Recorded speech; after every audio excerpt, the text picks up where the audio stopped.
Welcome to Hashmarks and Working Tools, where football meets the craft and hot takes come properly squared.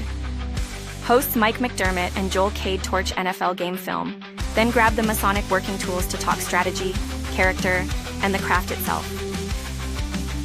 Hey Mike, how you doing? I'm doing great. Good. You got that nice shirt on, blue. I mean, what is that on there? Blue, like little golf clubs and stuff. Oh, okay, like that. yeah, looking nice. Nice Thanks. Bash Foo sign back there. Is Bash Foo still our sponsor? Absolutely, still the sponsor. Still the sponsor of this wonderful podcast. They need a read or something. Yeah, maybe we'll introduce that in the future. Yeah, get a read out there. Nice. So, what's going on with the Steelers? Because we know there's like all kinds of Brown stuff, but what's going on with the Steelers? Well, so probably the biggest point of contention right now is we are in the end of week 2. We're going to week 3. The Steelers play on Thursday night. That's tomorrow night. Okay. They're going to verse the Bills, who the Browns just played last week, and they did such a fantastic job of not winning that game. To be fair to the Browns on that one, and the Bills, because none of them played their starters. Right. They had a joint practice where they got most of their work in. So this was like the backup bowl. Bowl. Okay. On Saturday during all the rain. But go ahead. Right. Okay. So, but the big news really for the Steelers and for the Browns and for the rest of the NFL, honestly, is Sunday. Right? Because Sunday is cut day. Right. And cut day is when the NFL takes 90 players and brings them down to 53 players, right? So the Steelers are going to have to – they have assembled, an Avenger-style lineup of folks, especially on the defensive side of the ball, right? Mm-hmm. Where McCarthy's going to have to go and tell some veterans and some real studs that we picked up in the offseason, hey, guys – you played really well for us in the preseason, but we can't keep you, right? So we're going to be saying goodbye to a lot of guys that are going to be instantly snatched up by the competition. Yeah. Well, if anybody's desperate, I mean, Cleveland are probably looking for some corners, Yeah, well, Joey Porter Jr., right? He's the question mark out there at corner. Are the Steelers going to pay him? Historically, we don't do a good job at doing that. We know that corners last about 5 years in the NFL, right? So the numbers are against Joey getting a multi-year, $35 million a year, $25 million a year guaranteed kind of situation. So I want to clarify one thing real quick. Now, people who've watched the NFL in the past were probably thinking, why are they cutting everybody at 1 week? Well, this was a rule change from the CBA from the last time the players and the owners collectively bargained, where it used to be after week 1 you cut X amount of players, week 2 you cut X amount of players, week 3 you cut X amount of players.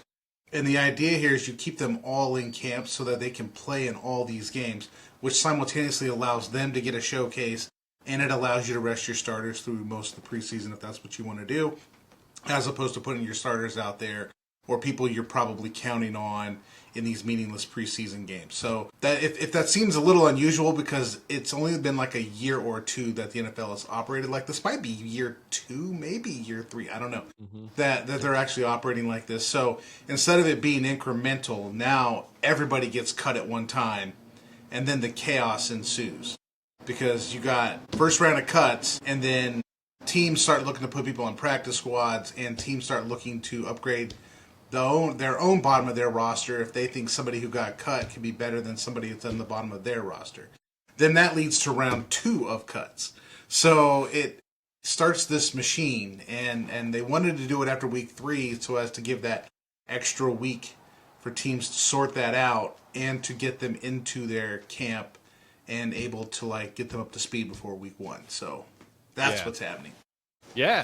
No, I mean, for the Steelers, Thursday will be the last day.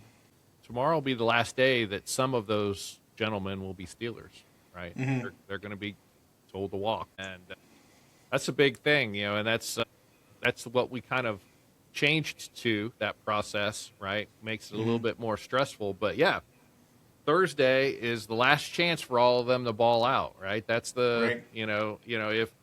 if you're on the cut board and you're below the line right now, the only way that you can stay a Steeler is to absolutely ball out on Thursday against the Bills. Right, and there has to be like a spot. The mathematics goes into it as well. So, it's not like you're keeping the best 30 or 53 players. You're keeping the best 5 corners and the best 4 defensive ends. And Correct. and so it becomes a numbers game as well, where you end up cutting people that should be on NFL rosters, but because your roster has depth, that's where a lot of the hard decisions that you're talking about gets made. Right. If you have 5 good outside linebackers, but you only need 3, you got to cut 2, or you can try to trade them. Every once in a while you'll see trades go down. Like if some team, theoretically, let's say the Browns really want somebody that's on the Steelers roster, and they don't know where they're at in the whole like claiming somebody process, right? Mm-hmm. So we're talking about the waiver claims. That usually goes by a priority of who had the worst record on down. That would put the Browns at like 3 or 4, something like that. But if they think one of the higher teams on that list really wants that player, the Browns will actually call the Steelers and say, look, what are you planning on doing with this guy? Because we want him, we'll give you a 6, and we'll move on. So you'll see a lot of savvy teams attempt to trade off some of these players before they cut them. Yeah. Right now, I believe the Steelers have 5 offers in for Joey Porter Jr. None of them is for a first-round pick. Well, he was drafted as a 2, wasn't he? Yes. Yeah. The best that's currently out there is a 3rd-round pick and a 5th-round pick. Mm-hmm. In the that makes sense, because what you're basically doing is saying if you're not going to pay him, then eventually he'll walk, and if he walks, all you're going to get is a 3rd. So all we're going to give you is a 3rd, because that's all you're going to get anyway.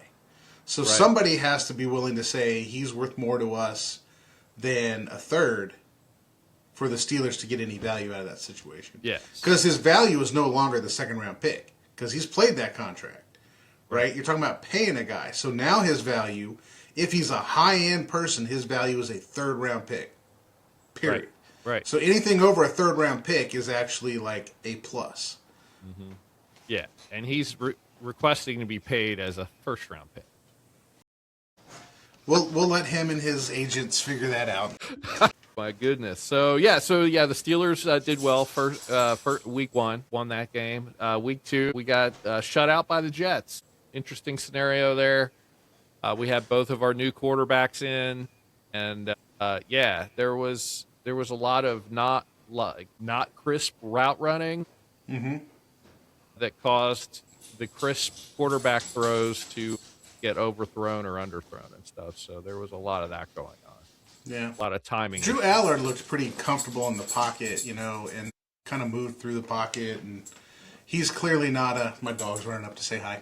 He's clearly not, he's not Lamar Jackson. He's not going to go out and run and be a threat on the ground. But he's enough to move in the pocket and enough to scramble if necessary, which is kind of what you need in the NFL. Somebody who can avoid the pocket, somebody who can make some moves and extend a play.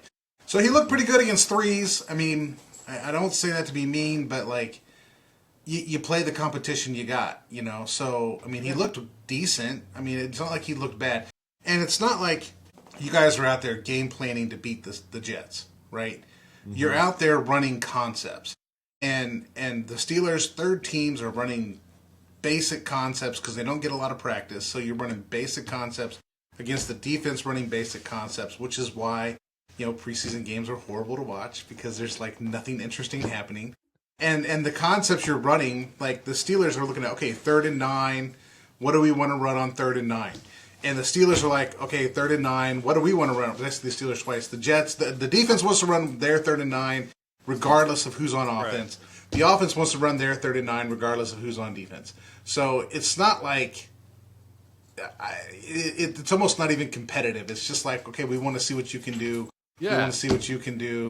Yeah, that's some good insight. Like this is the time where the guys get their Waffle House menus straightened out, right? Yep. That's that's it. When people watch NFL football, you see the coach and you see the OC and the DC. They all have this Waffle House menu looking thing. This big thing, lots of colors, lots of stuff going on. Very tiny font, so you can't get picked up by the cameras. And it has all of that. So what do we do when it's the third quarter and it's 3rd and 9? Like, so they go and they find that and they look at the scheme, right? And so they may have multiple schemes that are loaded for that, and it's all based on who they have available player-wise of what scheme they're going to go and play. And so this is the time of the year when they're getting their Waffle House menus straightened out and organized. Maybe I read a really interesting book on offensive game planning, and I think it was Brian Billick that wrote it. It was on how to create an offensive game plan that actually described how coaches go through the week and put together one of those call sheets.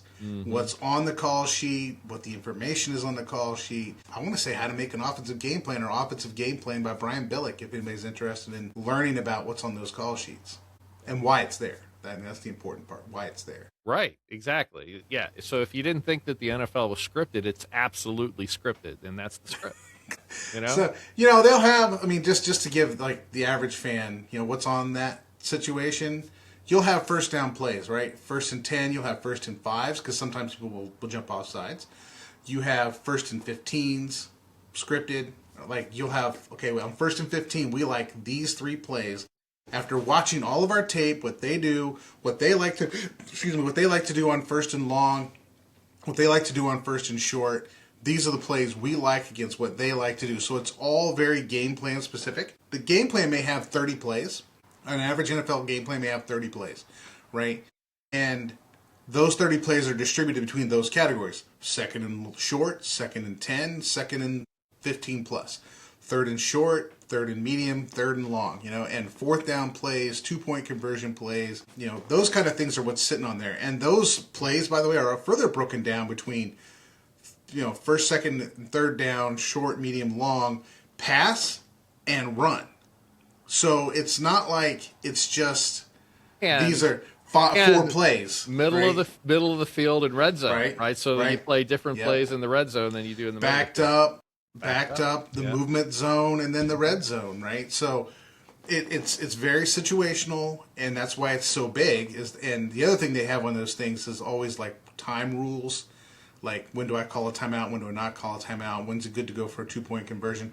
Although nowadays they tend to have a guy in the booth that does that. Yeah. And ironically, the Browns were the first team to do that, and everybody made fun of them for it. And now almost every single team does it. But again, this is how the Browns operate. They do stuff, people make fun of them, then everybody adopts it. Yeah, you can be a great coach without time management skills because you got somebody in your ear that says, timeout, timeout. That's awesome. Well, it makes sense. They're managing so much stuff. And so many coaches nowadays are trying to call either an offense or a defense. You need somebody whose sole job is to just run the analytics, right? Right. Yes, 4th and 2, analytics says do this. 4th and 5, analytics and based on field position, down and distance, what makes the most sense given all the data we've collected over the last 100 years of football, right? Oh yeah. I still haven't figured out some of those plays where you end up where you take a timeout or something like that, or it's post a penalty and they take 10 seconds off the clock or they drain 15 seconds off the clock. Whatever that is, right? Now, sometimes that happens under 2 minutes. Under 2 minutes, if you got an offense doing something stupid, you might have an offense that attempts to call a penalty or something just to stop the clock, right? So you're running a 2-minute drill, you have no timeouts, you line up, you jump off sides, that stops the clock. Well, the NFL doesn't want that situation to happen, so they say if you jump off sides, we're going to have a 10-minute runoff or 10-second runoff, or you can turn around and call a timeout and not have the 10-second runoff. So it's a deterrent for people acting like jackwagons, in the 2-minute drill. And the person you have to thank for that is Bill Belichick, because he is like the master of manipulating rules. Was it Belichick or was it Vrabel who did the kickoff thing? I think Belichick did the kickoff thing. Yeah. And Vrabel, I think, did something to that effect too, where basically you just run off sides on the kickoff. Yes. And they took the time off. So you just basically run off sides on the kickoff to the point where you run the time off the half. Mm-hmm. So, it's stuff like that. That's what gives rise to these runoffs. That's awesome to know that. There you go. More stuff to know. So, that's basically all I've got with the Steelers, I guess. Now, we've got cut days coming up, and that's this Sunday, and we're going to find out if we keep four quarterbacks or 3 quarterbacks. Yeah. Up to me. It's... That's a nice problem to have. I think the Browns are going to keep 4 quarterbacks. If you consider Dylan Gabriel a quarterback, then they might have 4 quarterbacks. That poor kid. He'll be a great coach someday. Oh my gosh. So that's what I'm calling it. So let's get into the Browns. Yes. Because there's so much stuff going on with the Browns, and it's so complicated and messed up, and there's so much behind everything that's going on, you know. There's a lot of humor there, though, Joel. You see, it is, because Browns fans are so sick of it that we just make fun of ourselves. We've been doing this for a long time. I mean, you've been on these podcasts. I'll sit and trash ourselves. I mean, like, what else are you going to do? It's so bad. Like, we had an 0-16 parade. What else are you supposed to do? Like, we celebrate 1-31 as Hugh Jackson Day because he had a 1-31 record over 2 seasons. Plus, I think his birthday is close to that day. I think his birthday is close to that day, too. Ooh, nice. It's really bizarre. But anyway, we celebrate January 31st for 1-31 Day. I mean, what else are you supposed to celebrate as a Browns fan? And that's part of the frustration that goes in and behind a lot of these things that you see. But before we get into Deshaun Watson, because I know that's what we all want to talk about, I want to talk about DeQuan Wright. Now, if you don't know who DeQuan Wright is, this is the example of what is absolutely wrong with college football. Okay? Okay. So this all stems around the class of 2022. The class of 2022 came into the NCAA, and classes before them were granted a 5th-year eligibility because of COVID. Okay? But the class of 2022 did not get the 5th-year eligibility. So a judge in Louisiana decided that that's not right. So they're going to grant, as a federal injunction against the NCAA, to grant the class of 2022 a 5th year of eligibility. Okay? Or an extra year of eligibility. Thus, we now have the first time in NFL history and college football history where players who maybe went on declared for the draft, went undrafted like DeQuan Wright, signs with an NFL team. For instance, they signed with the Philadelphia Eagles, DeQuan Wright did, and then took the Eagles' bonus money. The Eagles cut him because he was injured, and the Browns were like, you know what? We'll take a chance on the injured guy. So they bring him in. They claim him. Why not? They're not paying the bonus on it, so all they're paying is for him to be on the roster. So we'll take it on the guy. Right? So he's sitting there. He's just injured. He's not doing anything. They're just going to rehab him because he's got enough talent to block, whatever. So he's sitting there on the roster, and the federal judge in Louisiana grants this injunction. And then all of a sudden, he enters the portal. Like 3 or 4 other people go back and enter the college portal, right? Being on NFL rosters, and 3 of these guys, guess where they end up going? Just give you one guess. LSU, baby, there it is. Lane Kiffin has now got, DeQuan Wright and several other players to come out of the pro ranks and back into college because of this 5th year of eligibility for the 2022 class. The Big Ten has come out and basically said, we're not playing this game. And all the university presidents have already basically gotten together and said, we're not doing this. If you declared for the draft, you're not coming back to the Big Ten. The SEC is now getting pressure, and the SEC is pressuring the LSU president to declare these players ineligible because the president of the university can do that under NCAA rules. It's really just a matter of time before this little shanty outback that we call the NCAA just finally falls over, and college football has come up with a new governing body, because that governing body has not had any real power since the University of Miami Hurricane situation, where they did absolutely nothing about them paying players. And eventually it got to the point where you paid players, and the University of Miami sued the crap out of them. And ever since then, I don't remember when that was. That had to be the mid-teens when that went down. Ever since that, the NCAA has just been pointless. They're just pointless. Because as soon as they say something, somebody sues them in court and they lose. Well, what's their functionality here? When my son wants to go to college and play college football, right? So one of the first things that, the counselor says to do is go get your NCAA number, right? You're assigned a number as an athlete, as a student athlete in high school, right? Mm-hmm. And all of your information is already logged in the NCAA portal, right? So the NCAA already has information about, who he is, where he goes to school at, what's his GPA, all of that stuff. NCAA is tracking that right now. Mm-hmm.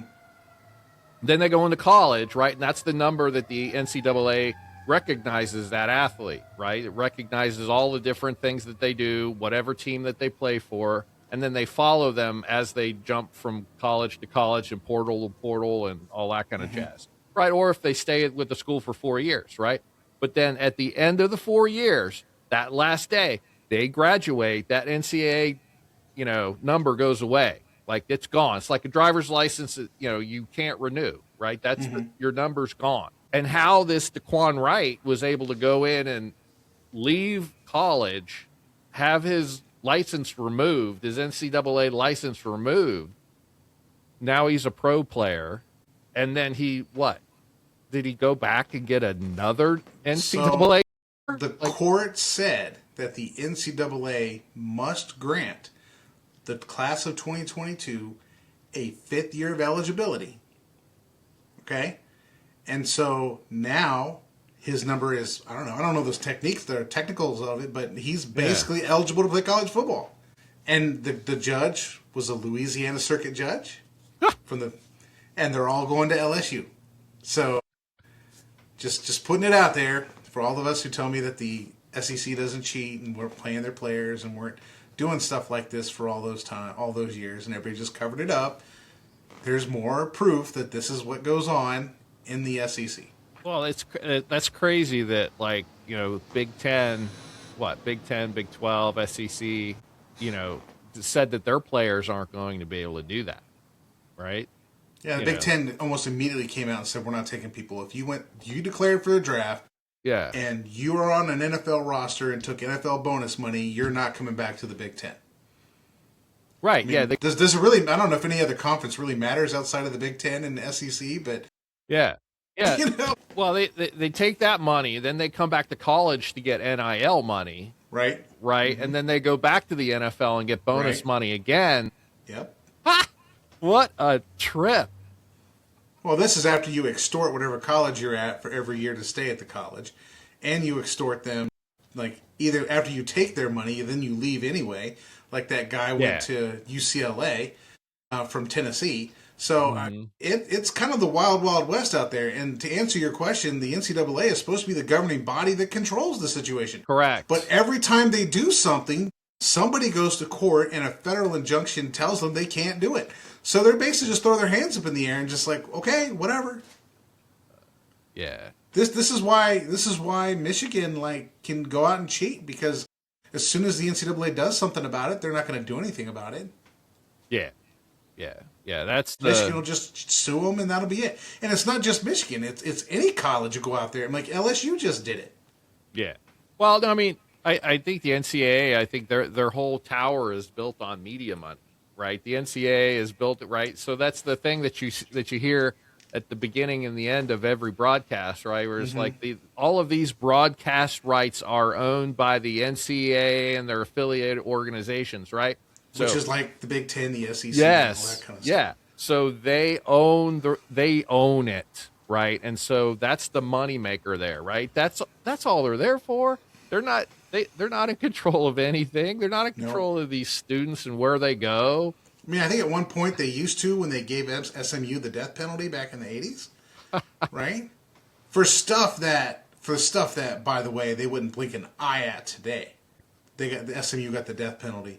And I mean, it's a crazy, crazy world. I mean, there's talk of Donald Trump putting out executive orders forcing them to basically enforce contracts, because literally, I'm just, this is how crazy it's gotten, right? Literally, you can sign a contract with a school saying I'll get $1 million a year. The school will pay that, but then they can just, because there's a transfer portal, they can just go to the transfer portal and go to a different school. They don't even have to honor the contracts they sign. Right. That's what's crazy about it. If you pay somebody up front because you think they're going to be there 4 years, and then they just, next semester, I'm just leaving.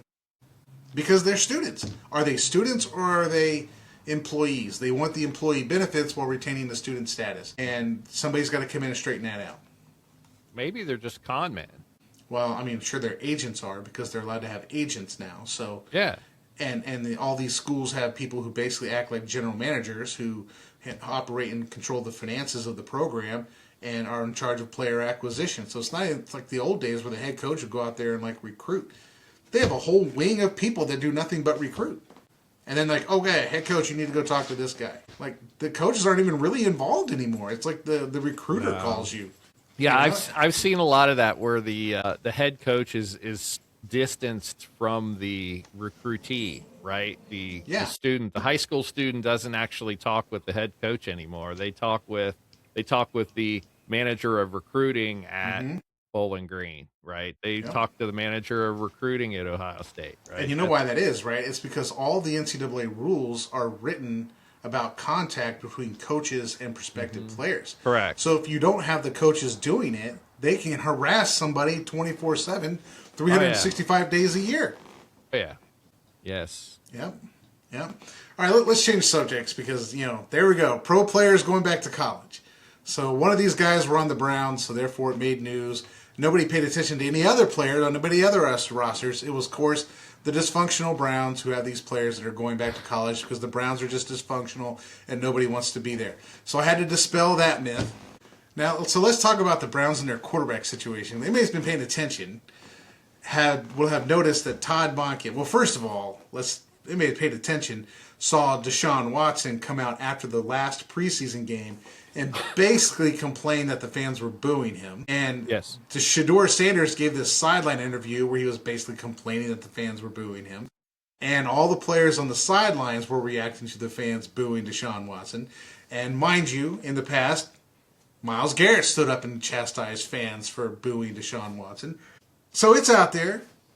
Deshaun Watson gets up, says it's personal. And I think it's personal, but not for the reasons that he's saying. It's personal, and he basically lambasts the fans, and the fans get mad. And you think, oh, these toxic Browns fans are all upset at Deshaun Watson because blah, blah, blah. Well, it's not just Deshaun Watson.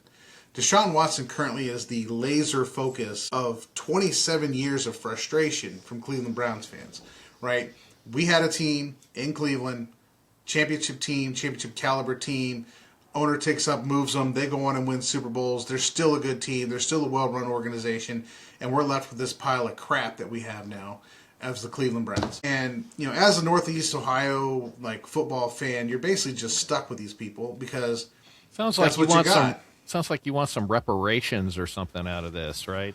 Well, they build a stadium as fast as they can. Well, the NFL told them they'd be coming back in 2000 and then told them that, oh, by the way, we're moving it up a year. In January, there was no general manager, no scouting staff, no head coach, no nothing, and they're drafting in 2 months.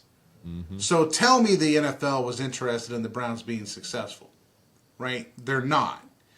So when you're set up like that, imagine, all these other teams have been scouting for a year plus. They scout these players now, right? If you're in high school, you're getting scouted by NFL teams as soon as you show up at a college campus, period.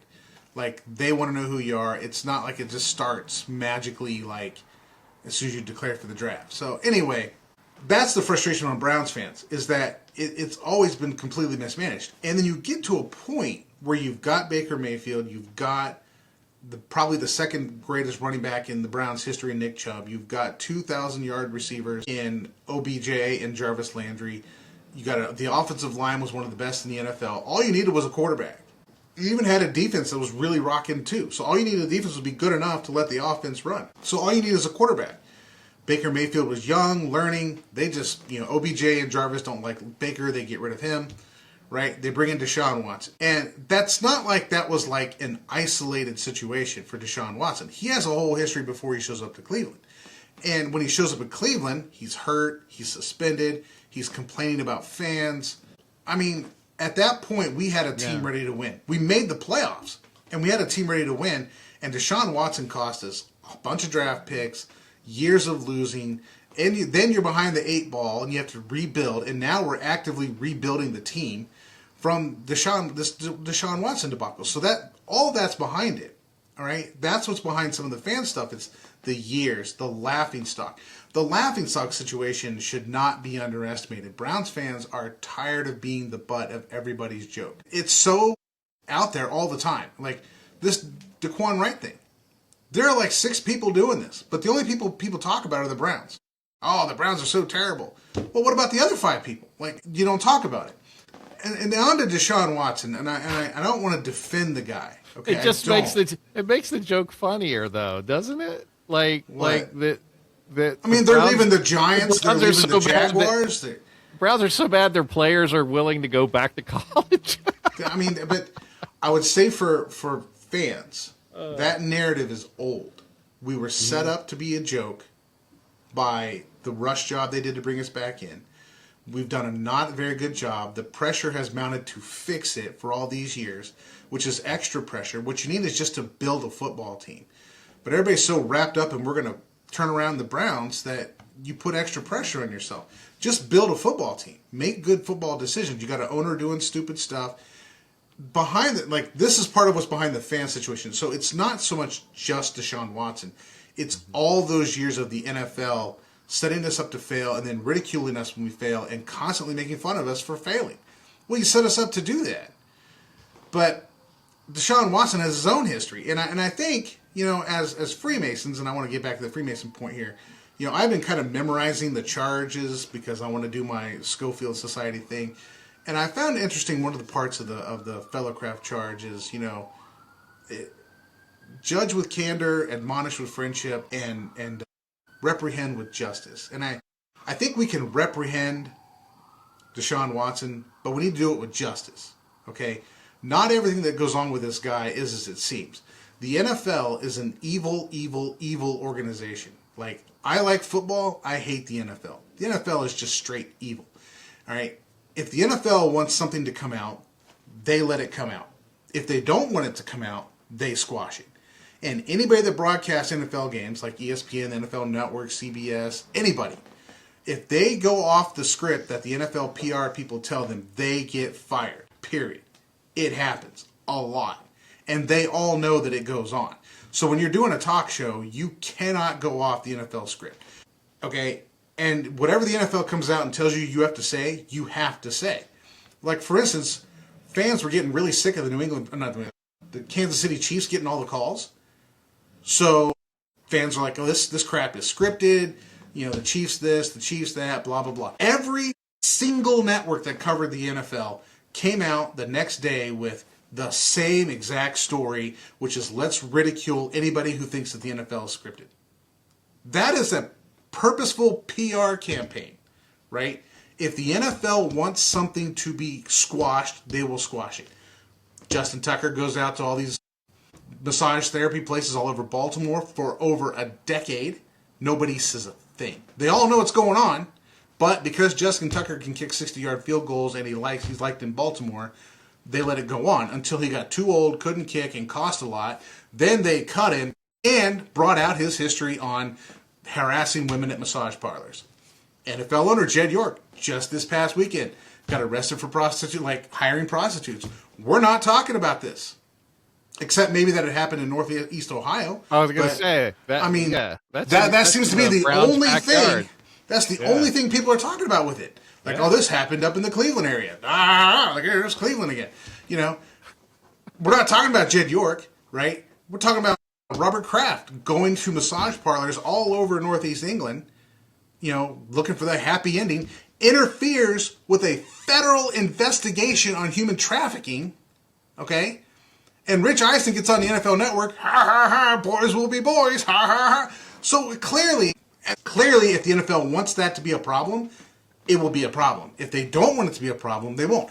Dan Snyder, for instance. Dan Snyder was actively stealing from NFL owners in terms of gate money and food money sales in Washington when they played. Don't want to get into that. It's just a reality. The Washington Post was going to, write an article with facts stating that Dan Snyder paid officials to get calls during games. Dan Snyder took passports from cheerleaders, sent them over to the Middle East, and forced them to do things with people over there, or they won't get their passports back. It created a culture of sexual harassment, created a toxic environment of discrimination. And what did the NFL do? Oh my God, all this stuff's coming out. Let's blame it on John Gruden. So they leak some emails for John Gruden, who ends up suing the NFL. And the NFL right now is doing everything they can to avoid discovery on that situation. And last I saw, I didn't look it up. I wanted to, the judge granted Gruden, discovery. So he's going to get to look at all these things that the NFL didn't choose to put out there. So let me ask you a question. If they're willing to cover all that stuff up, why would you not cover up Deshaun Watson? Right? They know what's going on. They know what's happening, but the NFL decided to throw Deshaun Watson to the wolves. And the question that should be asked is, why did they decide that it's okay for Robert Kraft to do this, it's okay for Justin Tucker to do this, it's okay for, Jed York to do this, it's okay for Dan Snyder to compromise the integrity of the game, and we're not going to talk about this at all. We're going to squash this. They probably rig games. We're not going to talk about how they're rigged games. We're going to tell every network to go out to make fun of people for rigging games, for even thinking about the rig. But we're going to let Deshaun Watson hang out and be out there and be public enemy number one. The question is why? Well, if you go back and you look at what happened in Houston, okay, that's 90% of what's happening to Deshaun Watson is what happened in Houston. So back in Houston, he worked with the owner Bob McNair. Signed a contract, 4 years, $160 million. Bob McNair basically cedes control of the team to Cal McNair, and Cal McNair didn't really we'll just leave his reputation for what it is, just go look it up. Bob McNair promised Deshaun Watson that he would have input in who the new general manager would be, who the new coaches would be. Basically, Watson is lobbying for this LeBron James style involvement with the franchise as the franchise quarterback. Well, Cal McNair isn't going to have that. He's not going to have that. The NFL owners aren't going to have it. They're not going to be told by the players how to run their team. In fact, he came out and said, after he said something like Deshaun Watson complained, said this is garbage, I was promised this, this, and this, came out and said we're not going to let the inmates run the asylum. Deshaun Watson didn't like that a whole lot. Would you like that a whole lot? Probably not.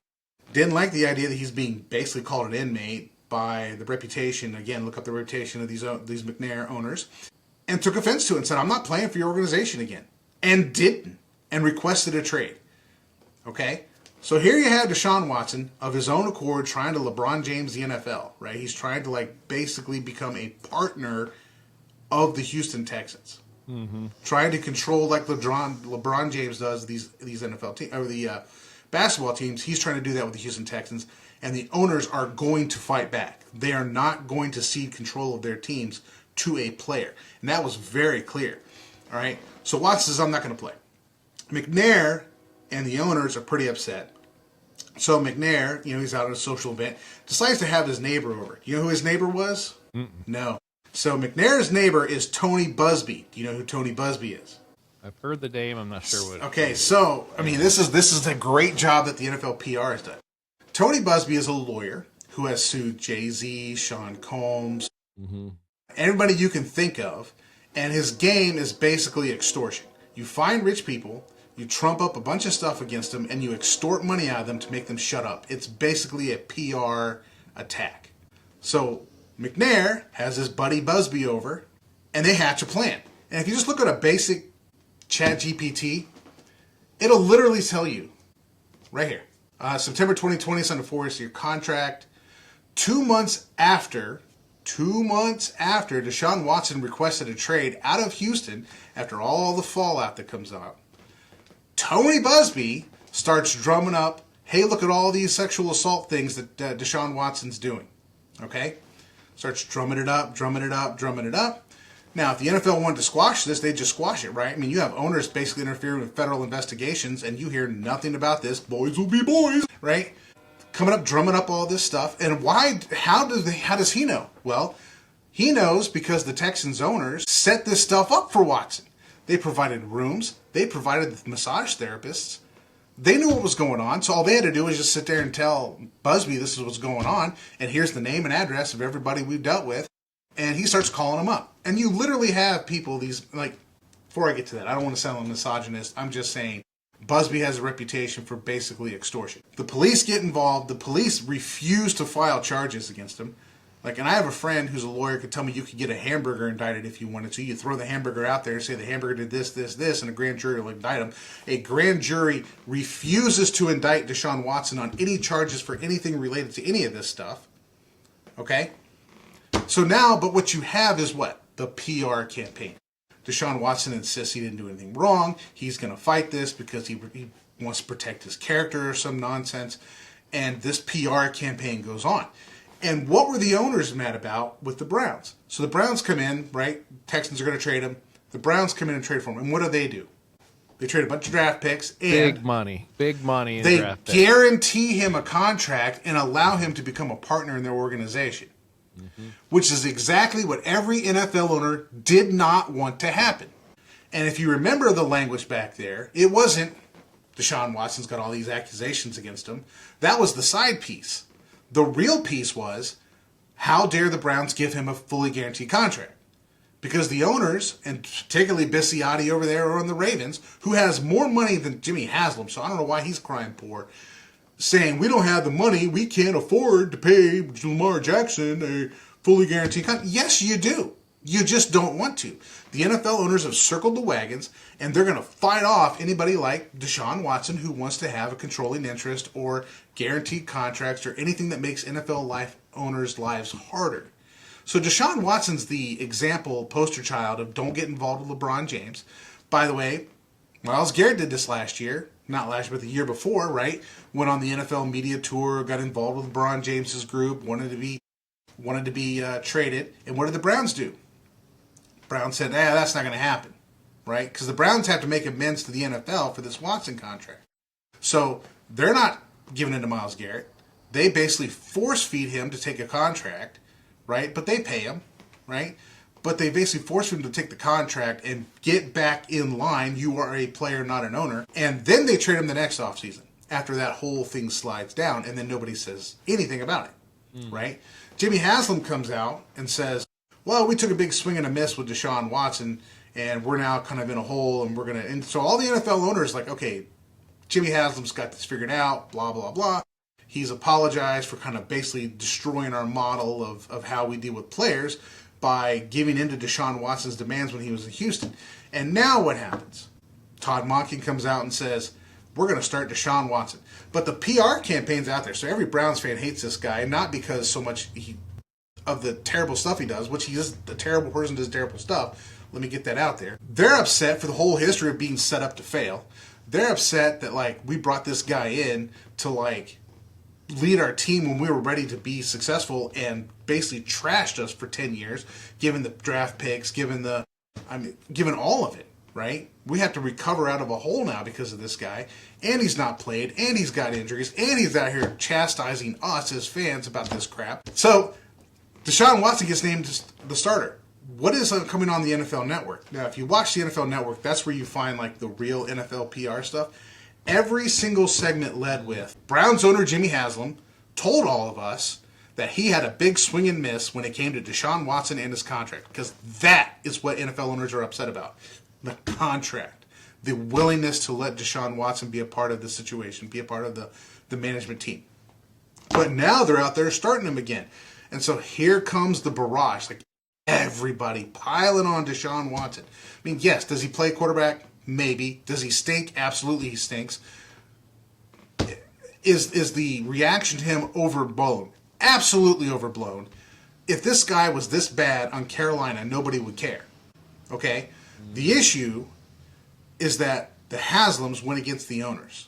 And the Haslams have to pay because the Haslams are the ones that went against the model that the NFL operates on. Watson has to be a part of the negative PR campaign because you have to teach every single player who would ever even think about wanting to do a LeBron James style, I'm going to tell the owner what to do, this, do, this, do, this, do, or I won't play with you. You have to teach those players that is not happening in the NFL. So Watson is on this permanent negative PR campaign. If they wanted that to go away, they would make it go away. But instead, the NFL is doubling down on destroying Deshaun Watson. That's what they're doing. So is it personal for Watson? Absolutely, it's personal for Watson. Is it personal for the fans? Absolutely, it's personal for the fans. But they're not lined up, right? Why it's personal for the fans is different from why it's personal for Watson. Watson's getting destroyed because he tried to usurp being a player, and the NFL is going to put him back in his place. The fans are upset, and it's personal for them because they've had raised all their kids for the last 20 years to be Browns fans, and all they've seen is losing. And you can't get anywhere because of the situation. And now here comes the Browns going to drag him out again. And now that he's going to be dragged out again, you better believe the NFL is going to humiliate him and the Browns and the owners for doing it because it's another example of them going against the owner's stated culture. There's my rant. If we're going to judge Watson, let's just judge him, or if we're going to reprehend Watson, then absolutely be reprehensible, make him, he's reprehensible. But do it for the right reasons, right? The guy is, not a good football player. He's whiny, he's complaining, he's entitled, he thinks he's better than what he is, he thinks he's allowed to have more input than he should, and the NFL is putting him in his place.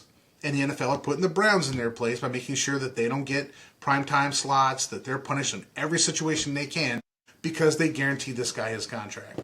And, they're going to make sure that everybody understands what all the situation is. And if you don't think the NFL acts like this, if you think I'm just absolutely insane, you need to pay better attention to what's going on in the NFL. This is why I typically quit doing podcasts in the NFL in June and July, because this is where 90% of this crap comes out. It's when there's nothing actually going on, and they can slip this by on the Friday night or Friday 3 o'clock firing when nobody's there to figure out what's going on. It's amazing how much the NFL puts out on Friday at 3 o'clock. That's the time to pay attention to the NFL. Friday, 3 o'clock, June and July. It'll be amazing what you can learn about the NFL. So there's my rant. Your thought. Okay. I have questions. All right. So, tell me more about Haslam in this situation. Specifically, he had to have known that was going to happen. Or if he didn't, is it just because he wanted to do it and he knew it was going to happen? Or did he do it and he's just dumb and just now this is a situation we're in? Well, this is also a guy who drafted Johnny Manziel because a homeless person told him to do it. Haslam's a businessman. He wants to make money, and he's always looking for an advantage. And his advantage is what? Money. The man has more money than at least 3/4 of the NFL owners. I mean, Bisciotti over in Baltimore has more money than Haslam. Don't let that guy, that jerk, tell you anything about money and morals or anything. But Haslam wants to win. This is his big fault, all right? He wants to win very badly. He really does. And he's willing to spend money. So if money is an issue, to him, he will take a red. He will take a loss to win on the field, right? So if it took a guaranteed contract to get Deshaun Watson, that's what he's going to do. That's a money thing. He can do that, period. So he's going to do it, right? He doesn't care about the PR because you hear what's coming out of Cleveland right now, right? It's, well, as soon as we start winning games, you guys will forget about all this. That's what they literally think. The fans are just going to forget about all of it once they start winning games, and Deshaun Watson gives them the best chance to win games, and then if Deshaun Watson gives us a chance to win games, we'll forget all this stuff. And so will the NFL, and so will everyone else, because winning cures everything. And sadly, they're probably right, but Haslam wants to win, and he's willing to spend money to win.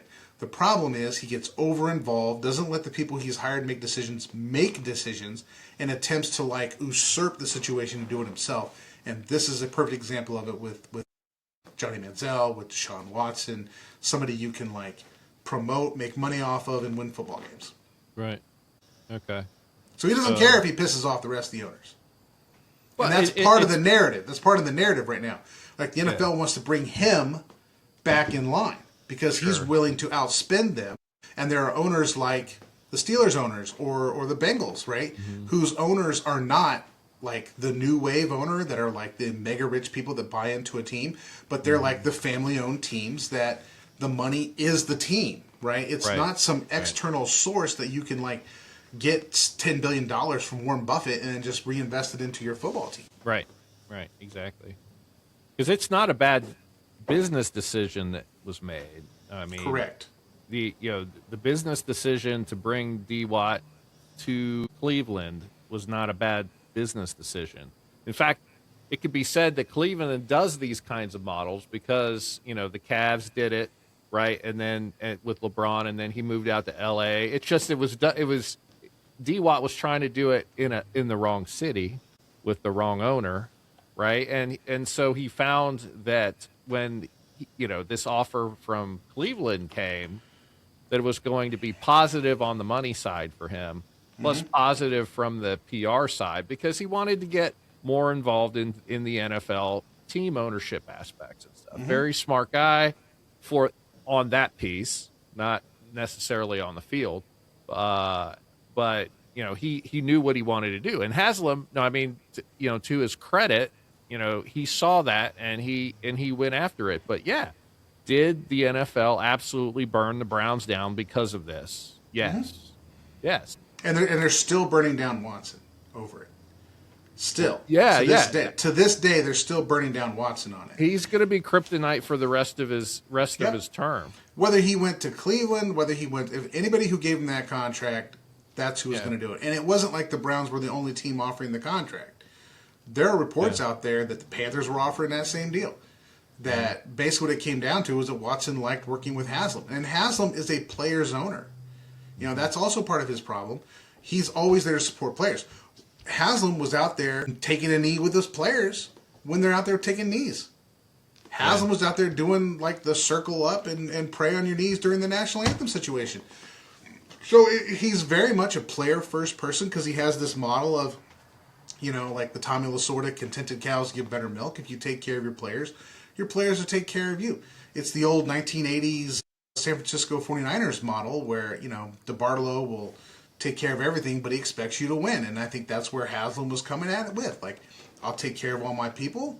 And the Browns still do a very good job of taking care of their players. That's everybody that comes to Cleveland loves being there.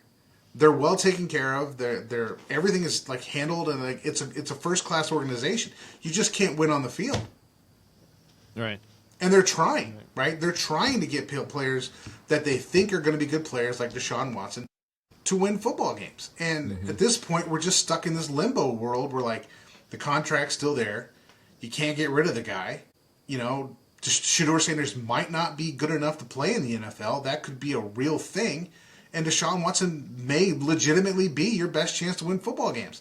It's just a PR disaster because the NFL still wants to punish Watson for all the stuff that happened in Houston, and they still want to punish Haslam for giving him a guaranteed contract, and they want to ridicule both of those situations to the point where no other owner will ever try this ever again, and to condition the fans to hate those two situations, the Cleveland Browns and Deshaun Watson, to ensure a situation like that will never happen again.